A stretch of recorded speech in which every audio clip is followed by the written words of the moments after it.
Doge coin को भी हम डिटेल में देखते हैं। डॉज कॉइन इस टाइम हमारे पास स्पॉट की टॉप सर्चेज़ में 8वें नंबर पे आ रहा है। 1% जो है मूव देखने को मिला है। 0.14 सेंट के लगभग जो है डॉज कॉइन की मार्केट में प्राइस चल रही है।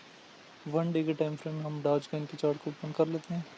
1 डे के टाइम फ्रेम में ओपन करने के बाद इसके चार्ट को हम यहाँ से जूम कर लेते हैं। जूम करने के बाद यहाँ से मैंने कुछ रेक्टेंगल और स्क्वायर बनाए हुए हैं।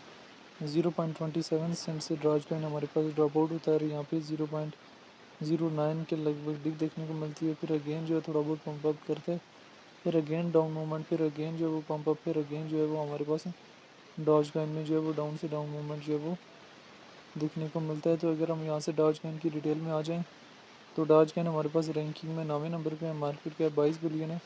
लीज 2013 में हुआ है। ऑल टाइम हाई 2021 में 0.73 सेंट कल गया और ऑल टाइम लो 2015 में गया है। डॉज की अपनी चेन है, सर्कुलेशन सप्लाई के बिलियन में मौजूद है। डॉज कॉइन को लेकर डिफरेंट एक्सपर्ट्स की क्या ओपिनियन है वो भी देख लेने। अगर हम यहाँ से डेटा वाले ऑप्शन में जाएँ, 1 डे के टाइम फ्रेम में डॉज कॉइन को देखें तो तमाम चीज़ें आप लोगों ने डिटेल में यहाँ से देख लेनी है। अभी डॉज कॉइन के चार्ट को हम यहाँ से 1 डे के टाइम फ्रेम में ओपन कर लेते हैं ताकि जो है वो चीज़ें मज़ीद जो है वो क्लियर हो सकें। तो डॉज कॉइन में स्टार्ट में हमें जो है मोमेंटम दिखने को मिला और बाद में हमारे पास डाउन से डाउन, डाउन से डाउन और एक अच्छा खासा जो है वो क्रैश मूवमेंट दिखने को मिला। डॉज कॉइन ने हमारे पास यहाँ पे 0.30 सेंट के लगभग जो है एक हाई मूवमेंट प्रोवाइड किया था। कब? 9वें महीने में। फिर डाउन मूवमेंट इसमें 0.22 के लगभग हुआ। फिर अगेन जो है टॉप 0.26 के लगभग, फिर अगेन जो है डाउन से डाउन मूवमेंट जो है वो डॉज कॉइन में दिखने को मिला।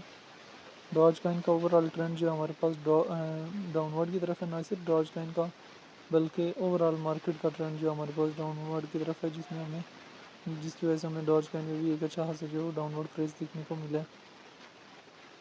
डॉज कॉइन चूँकि एक बड़ी मार्केट कैप का कॉइन है, इसमें फ्यूचर ट्रेड जो है वो शॉर्ट टाइम फ्रेम के लिए भी की जा सकती है।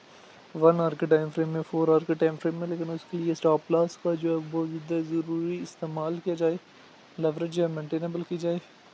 और अगर हम यहाँ पे देखें तो डॉज कॉइन में अभी वक्ती जो है लार्ज अमाउंट में एंट्रीज हो रही हैं और हैवी अमाउंट में सेलिंग जो है वो 0.15 की रेंज में लगी हुई है। इन डेप्थ मज़ीद डेप्थ में देखते हैं तो यहाँ पे 0.149 की रेंज में भी कुछ सेलिंग लगी हुई है हैवी अमाउंट में, और कुछ 15 की रेंज में लगी हुई है। ज़्यादातर 14.9 की रेंज में लगी हुई है।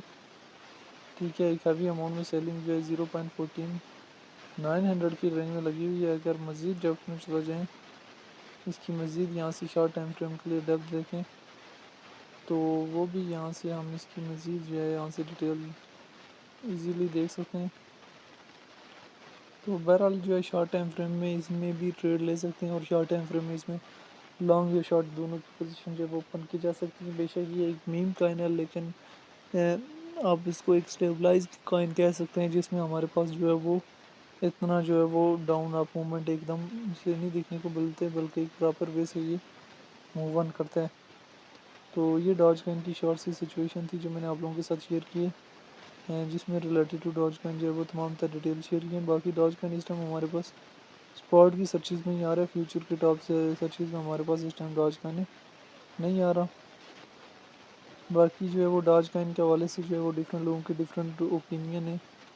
तो डॉज कॉइन में अगर फ्यूचर ट्रेड करते हैं तो अगर लॉन्ग टर्म के लिए करते हैं तो फिर तो आप शॉर्ट भी ले सकते हैं। शॉर्ट टर्म के लिए जो है जब लेनी हो तो ट्यूसडे वेडनेसडे को ट्रेड लेके आप भी लगा सकते हैं और उसके बाद सैटरडे संडे जो है वो डाउनवर्ड की लगा सकते हैं। डॉज कॉइन को लेके आपकी अपनी क्या राय है, कमेंट में लाजमी बताना।